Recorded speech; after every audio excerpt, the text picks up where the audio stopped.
Hey, welcome everybody to another episode of Flick Filter. Gang, gang. Gang, gang. I'm Big Diesel. I'm the professor. And this is Flick Filter, another one. Another one. I got the reference. But hey, so what are we getting into today? We are talking about. I'm not about to start singing. We are talking about Wicked. Wicked. Not to be mistaken for the 2016 Future song. What did I keep on calling it to? You was calling it The Wiz. That's funny. Which, funny enough, before we get into it, I've seen some posts.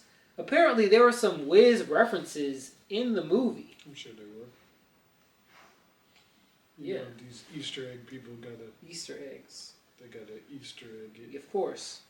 One day we're going to have a conversation about the difference between Easter eggs and foreshadowing.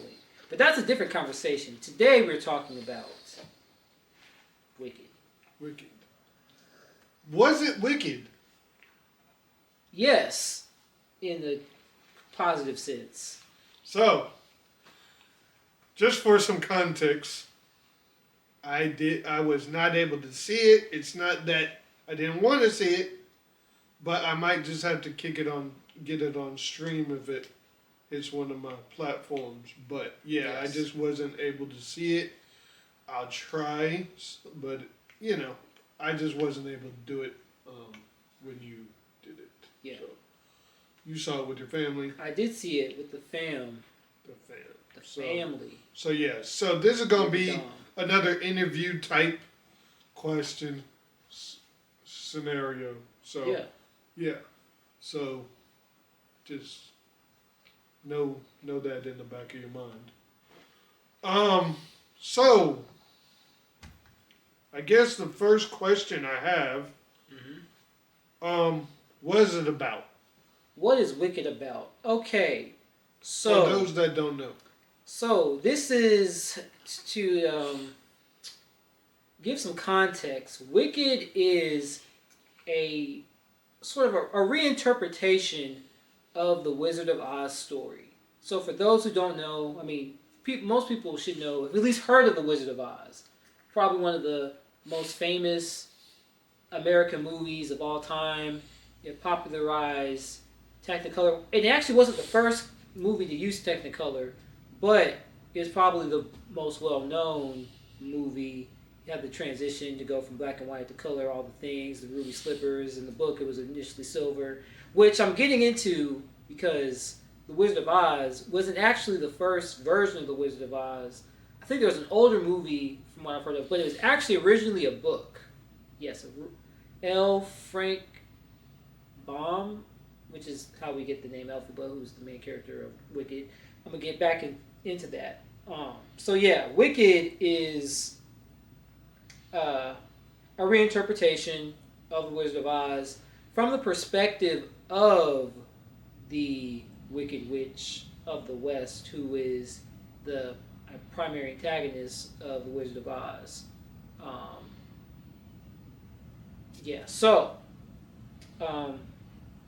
The movie version, which I will give some context because I've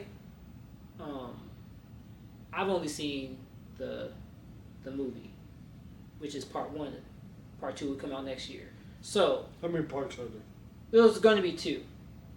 Yeah, just 2, from that I know of. Who knows? However, things may be afterwards, but from my understanding, they've already shot the second one, so they just wait till next year to put it out. Okay. Probably the same time. Probably be around this time next year. So yeah, Wicked is a reinterpretation of The Wizard of Oz. We get to find out. So the character, the Wicked Witch of the West's name is Elphaba, and it picks up with.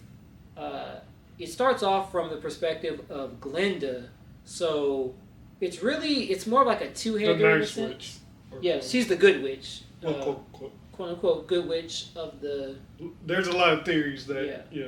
So that's the thing. It's like, so in the, not to get too spoilers, but like people are trying to figure out like why the Wicked Witch of the West was bad, and then it's kind of like it's Glinda kind of telling the story of Elphaba and how she came to be, and then how they met, because people were wondering like, oh, so y'all were like cool back in the day, and then she's explaining like her childhood, and then they essentially met at in college at their university of UGA? yes, it's Georgia. Go Dogs. Exactly. They met at God's College. yeah. Some of y'all get the reference, but they met at Shiz. That's the name. I was like, yes, that's a funny name for a school. But yeah, so the movie, at least part one, it covers, those two as, it's kind of like a enemies to friends to frenemies type of story, and them being complete opposites, and them kind of, learning to, in a sense, appreciate one another for their differences. Elphaba's the main protagonist. It's kind of like her, I guess, only issue really is the fact that because, like, she's green, not that her being green is the issue, but it's the fact that It's always colorism. racism, actually, and colorism, I guess, in one. But she has this kind of, like, exterior or defensiveness because of how she was treated from a young age. Shout out to my boy Shadow. Shadrach. Yep. And Glinda, her big thing, which she probably has a bigger issue. Her thing is the fact that she's nice, but she's not really a kind person. So she's kind of fake in a sense. Like, she's nice to people, but only really when she's nice to people as it benefits her. And she's kind of shallow, and she has to essentially learn to be a more selfless person and not just be a nice person when it's convenient. But not to give too much away, because there's a lot of plot in there. Mm-hmm. But yeah, that's essentially that's a gist of the background. It's, these two witches or two people, because they're not even really, at first they're not even really called witches, and that's the thing. They're at this like sorcery or this magic school in a sense. Is it a magic school? See, now I'm even. You're the one that's seen it. Yeah, I'm the one that's seen it. Oh, look at that. Yeah. But sorry about that. Yeah, so that's kind of a not so short overview. Okay, so what should we know going into it for those who are like me, have only seen The Wizard of Oz? I'm pretty sure most people know The Wizard of Oz. Yeah. So let's go with that. But, okay. What should we know going in? So, you should know that, like I said before, this is a reinterpretation. So, you are going to get references to The Wizard of Oz, but it's a different story, for one. Like Elphaba, she's the protagonist. You will get references. You will meet other people that were in the original, or the version that you will know, but it's a different story. So, but what's cool about it is that it kind of, at least for me, it makes you see the original from a different light and a different point of view, because you're like, man, this girl Dorothy came in and crushed this witch, and then by accident, and then she's sent on a mission to go home, and then if everybody knows what happens in the original, then you know what happens with that, and then it's like, but then you're like, well, the Wicked Witch of the West wasn't. some people and a lot of people are like, wasn't she right to be mad at Dorothy? Even though with Dorothy it was an accident, but it's like all the witch knows is like somebody just took out her sister. You know, you feel me? But it's not like she can literally throw a house and just curse the witch. that's true. That's true. She didn't make the She tornado. didn't. Yeah, she didn't. She did not make the tornado. That is a great point. Mm-hmm. That is a great point. But I'm looking at it from the from her point of view. Of course you are. But in Wicked, you're getting I'm just teasing. you're getting her from childhood to her growing up. So it's like it's not just she just steps on the scene and then you just see her see Dorothy and be like, I'm gonna kill you. It's not like that. Should we use that word? I thought about that. Bleep that out. Edit that. Who's going to you. edit it? Ah, good joke. Anywho, something, but I'm kind of rambling. Something that you should know. I think something that you should know. It is a musical. That is a big thing. That's probably the first thing. If you already didn't know that. It is a musical, which I don't know how you wouldn't know that with all the songs and advertising. It's been promoted as a musical. Yes, that unlike one film that we shall not name. Anywho. It is a musical, probably one of the biggest musicals. And that's another thing. The original musical, it came out in 2003, and the original actresses who played the main leads were Idina Menzel, who played Elphaba, and Kristen Chenoweth, who played Glinda. And if I'm not wrong, a lot of them died because of or got sicknesses because of what they were wearing. I know Tin Man got sick because he was wearing certain stuff. Are you talking about in the 1939 film? The one that was like black and white and in color? I'm talking about Wicked. Oh, okay.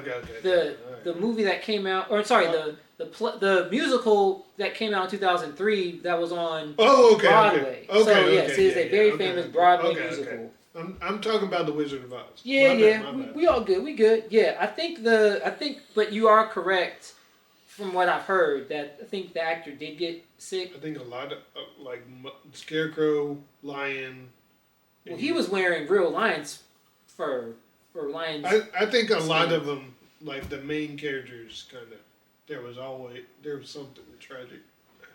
I don't know. There's a lot of rumors. Yeah. I don't know. There's a lot of rumors that went on over the years with that Wizard of Oz. But as far as Wicked, well, there's still more I don't know because I haven't actually seen the musical. But I do know who played Elphaba and Glinda initially, and that's Idina Menzel, Kristen Chenoweth.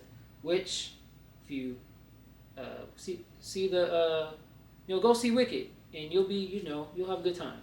So. I did look at the Broadway tickets. Oh yeah. Yeah, they're no longer playing them because there's been 20 years. They're no longer playing them in the actual. Broadway. Because they've several other actresses. Huh? Oh, they're no okay. The actresses. Yeah. Oh yeah. Because they got more actresses. Well, I'm just saying, I've seen I've never been to Broadway, but I did look up the tickets. So yeah. Yeah. I will not be seeing that. Yeah. So, that's kind of the gist. It is a musical. How was the music? I thought the music was fantastic. I like musicals, but I'm not like the type of person that's seen everything and that, like, I have friends that go to musicals like all the time, or that go to, see productions like at the Fox like pretty often. Like I'm lucky if I go once a year, once every other year. I'm lucky, but I do enjoy them. It's just I'm not able to go often. I haven't seen everything, but I love film adaptations of musicals. That's what I'm into, I guess.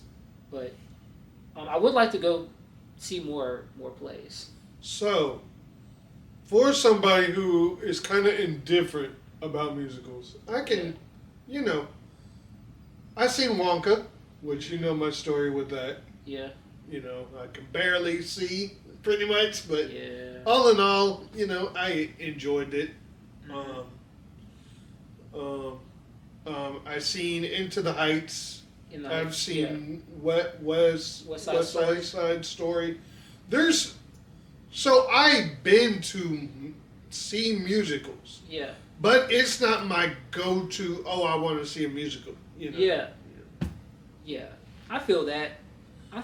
But I guess my question is,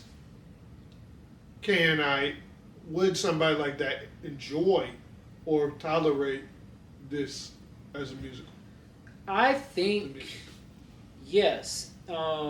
If you like one, I think first and foremost you should like the story. Like for me, I'm the type of person where it's like I go for the story first and then the music second. Not to say that music isn't important, but it's like I'm more connected to the music if I enjoy the story.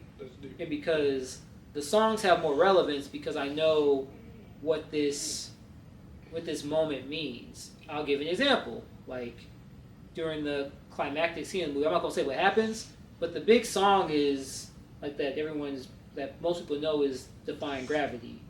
And because of what leads up to that moment, it means a lot more in the context of the film, in the context of the story, because of what the characters have gone through and what they're going through in that moment. So it's like, that's why I felt like it was such a good movie, because the music and like the music was great, the costumes, the production design, the choreography, all that's great, but it comes together because of the story. Okay. And so I think the story always comes first, and then everything else is, while it's still important, but I think you got to start with the story and then build off of that. Okay. So how was the acting? Jeff Goldblum, Cynthia Erivo, Ariana Grande. Yep. I don't know if I'm missing anybody. Michelle Yeoh, she's in there. Okay. Peter Dinklage is also in there. The GOAT. The GOAT. And. Not GOAT. But it's also a pun. I'll get it. Yeah, if you see the movie, you'll get it. But I was like, I didn't know if you were intending to make a pun. No. But yeah, I thought everybody did great. You know, from Cynthia Erivo, did great. I thought she was well cast. I think as an actress, she's really good. I think she was nominated for an Oscar. They haven't announced Oscars for this year yet. But she has been nominated once before. I feel like it might have been Harriet, but I'm not 100% sure. But yeah, she's a great actress, phenomenal voice. Really captured. There are certain moments where I'm like, man, she's really, she really brought it. Like she really did that. Ariana Grande, I feel like after seeing the movie and then other things I've learned, I'm like, man, I feel like she's prepared for this role for her whole life. Like I've seen clips where she met Kristen Chenoweth when she was like 10 years old, and like she's really wanted this role for years. Like I saw an interview and the director was talking about how he made her audition like 5 times, and it wasn't because she was good, but I think it was. But he made it, the way he was describing it was the fact that he wanted to make sure he what he was seeing was real, like because she's a pop star, and he didn't want to just feel like, I guess she was just getting this role because of her fame. Like he really wanted the best person for it. So I really commended that, and I felt like it all came together because everybody was cast so well. I think, Jeff Goldblum, he was well cast as the Wizard. I won't give too much away there because I feel like they're gonna reveal more in part 2. Michelle Yeoh, she did great as her character. Peter Dinklage, I felt like great job as well. He always Yep, he always brings it every time. So yeah, I think just great job. Okay. So, what would you rate the movie?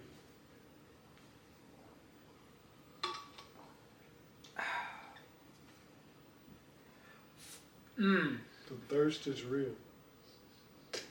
I don't gonna lie, I gave it a 4, but it could go up. It could go up. Wow, I wasn't expecting that. What were you expecting? 5. See, this is the thing, right? I don't like. I mean, movies.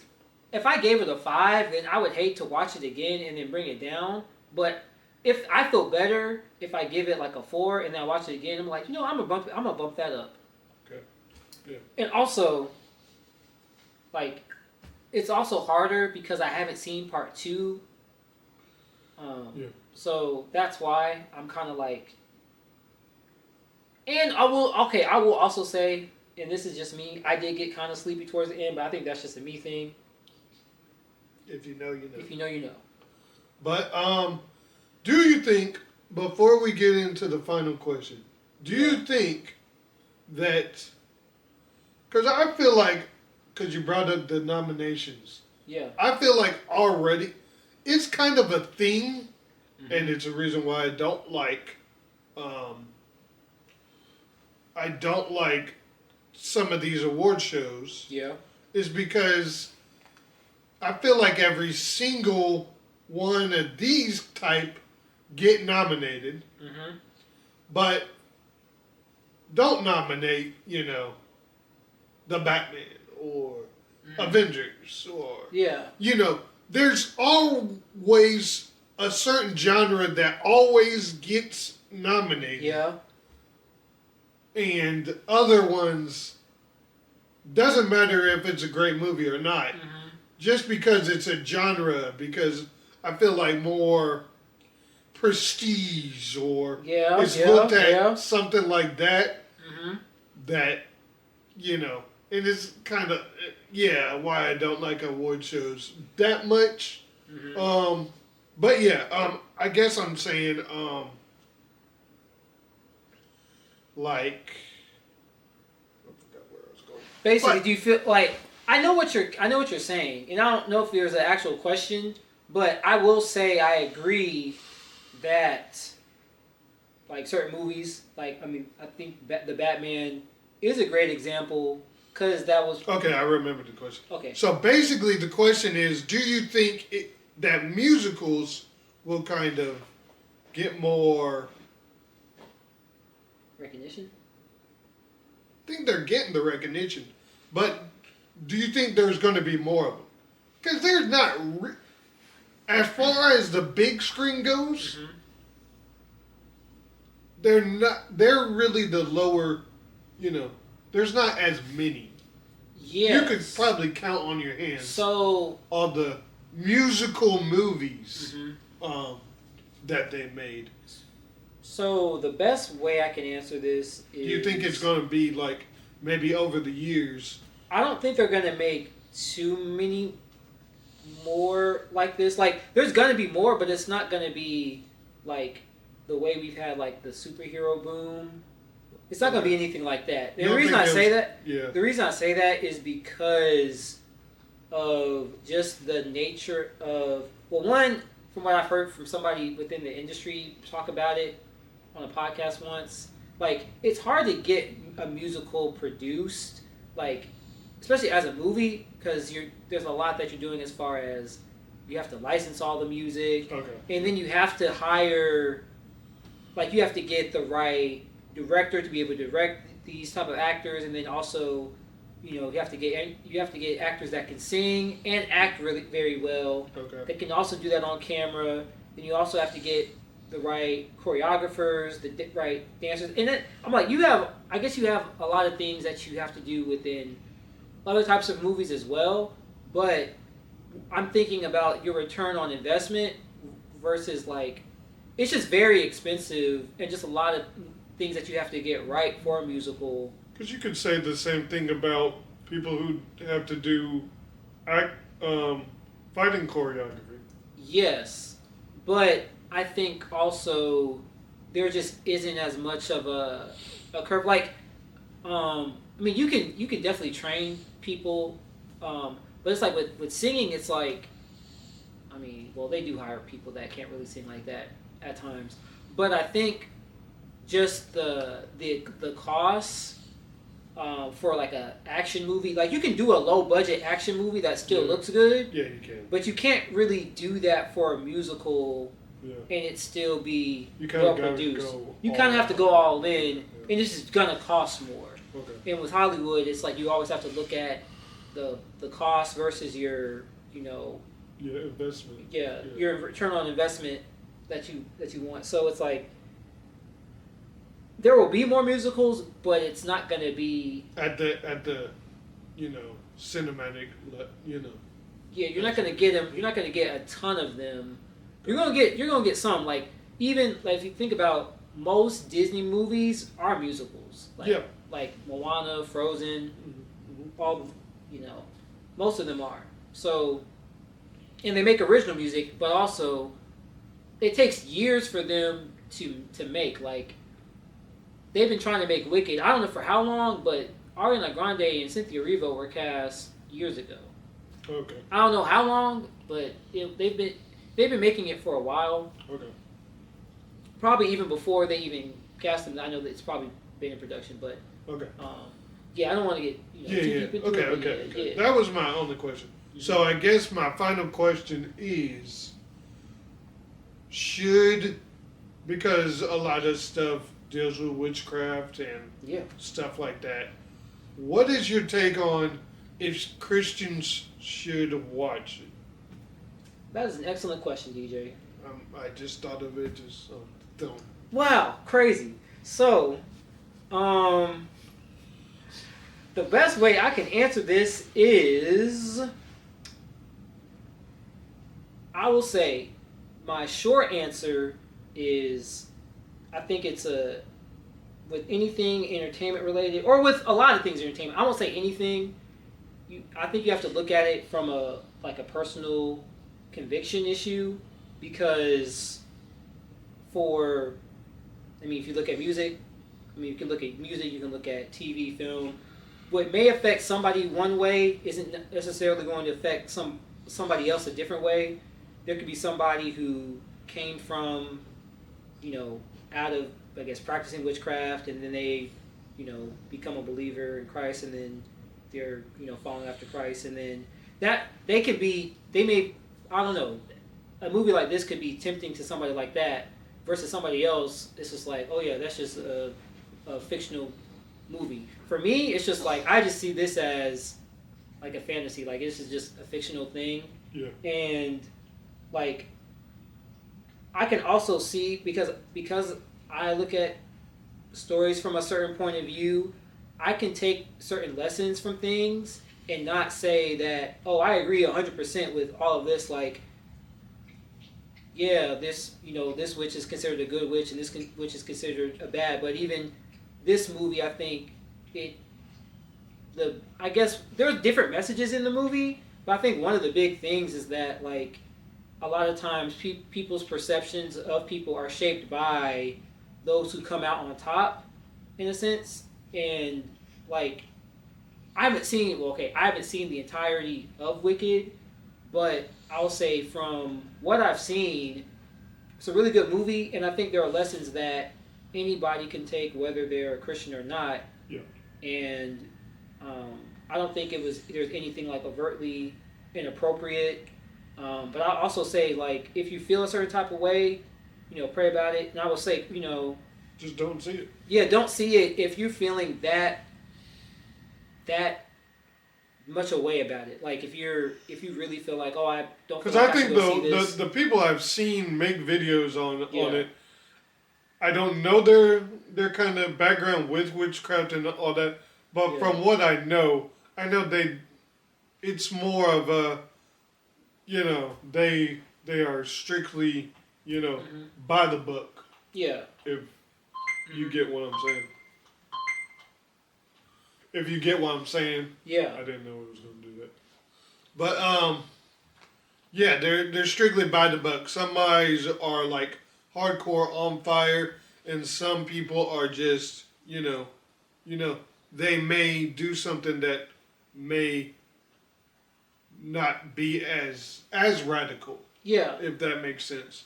Yeah. So yeah. And I don't think it's always just a personal conviction with everything. I get that with like alcohol and stuff like that, but I feel like it either is sin or promoting witchcraft or it's not. Either way.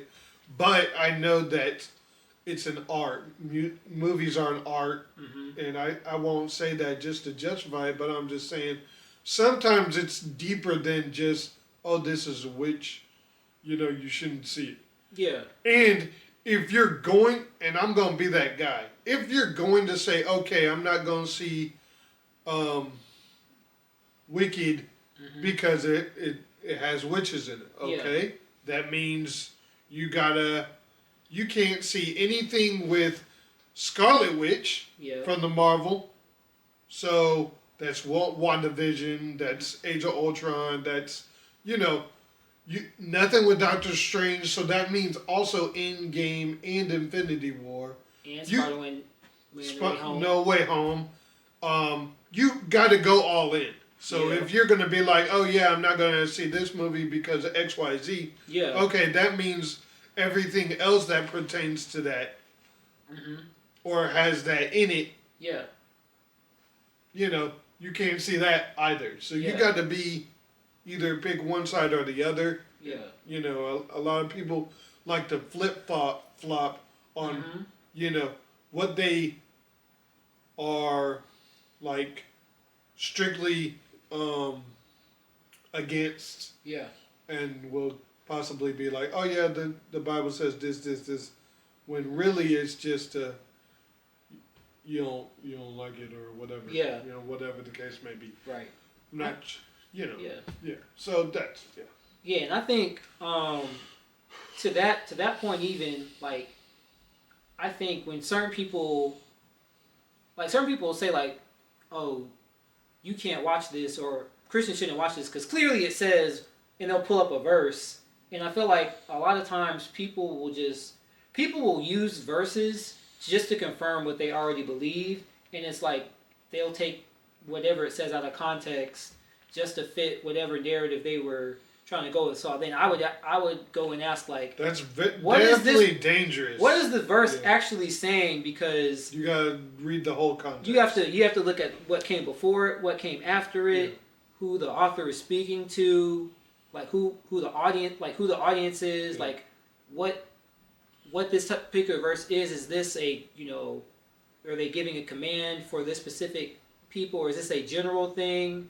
Is this to everybody or this specific group of people? So it's like you really have to you can't take it at face value. Yeah, because a lot of times people can use that outside of just entertainment. People can use that in a myriad of ways and end up twisting scripture around and then end up deceiving people and themselves. So it's like sometimes they're trying to do the right thing. They're trying to, but at the end of the day, So, not everything, but like what you said before, not everything is necessarily a personal conviction thing. Like some things are sin, just point blank, period. So I think you have to be discerning. And I will say it can get annoying sometimes to see people have like the same debates and the same arguments. Because a lot of times, certain questions, to me, sometimes a question will be like, oh, should Christians do X, Y, Z? And then I feel like sometimes the question should be, should I do blank X, Y, Z as a Christian? I feel like that's a lot of times. I also think you need to be careful too, because a lot of people will post this stuff just because they have a podcast doesn't make them right. Yeah. Just because they say something on social media doesn't make it true. Yeah. So, just be careful what you're listening to and what you're watching. Whether it's a movie or whether it's a podcast or whatever. Yeah. Be discerning of what they're saying. Thanks. And, really do your research. Right. And really know what you believe, because at the end of the day, you can't just go, just believing just because one of your favorite actors, says something, Because at the end of the day, you can be deceived as, real Facts. easy. Yeah. You can't even, I was going to even add on to that. Like, just because we say something, like, doesn't mean necessarily it's true. Like, go to the it's book. our opinion. Yeah, go to the... Also, if we say anything, anybody says the pastor or anybody says anything scripture related, go to the book. Check it out yourself. Yeah. Because we as humans are always wrong. We're just going off of our perspective and what we've learned and our experiences. So at the end of the day, you be the judge of that. Yeah. And remember, I just posted that's all. Oh yeah, I was just gonna say, like, gotta be consistent in, but also be. I will say this too, because I don't want to get on this for too much longer, because there are a lot of things that you may not feel a certain type of way about Wicked in particular, but then you may watch Harry Potter, and you may watch Lord of the Rings, you may watch Narnia. That's because I'm using those as examples because they all involve magic in some sort of way. Like, of course, Harry Potter has wizards. There are wizards in Lord of the Rings. There's there's a witch in Narnia. I'm using those as examples because you may not feel a certain type of way about those stories because they happen to be written by Christians. Even Harry Potter. I believe J.K. Rowling's a Christian. But the point I'm making is you don't necessarily have to watch everything or feel like, I don't want to watch Wicked because I feel like it's promoting this thing and you're watching other things. I'm not saying that you have to watch it or you don't have to watch it because you've watched other things, but I'm saying, like, be your own judge. Be your own. I was gonna say be your own judge and be discerning, but don't. I was gonna say don't demonize or make other believers feel like they're out of line or they're not aligned because they watch something that you feel like you shouldn't be able to watch or that you feel like they shouldn't be able to watch. Yeah. Like, I feel like you can be able to have discussions with people even if y'all disagree. Yeah. Be respectful. So. And don't believe everything you see on the internet or whatever. Yeah. Social media. But anyways, with that said, I think we'll bring that to a close. Yep. So let us know what other videos you want us to do to bring in the new year, and kind of try to wrap up this new year with some new videos, and we'll see y'all soon. Yep. All right, y'all. Peace. Peace.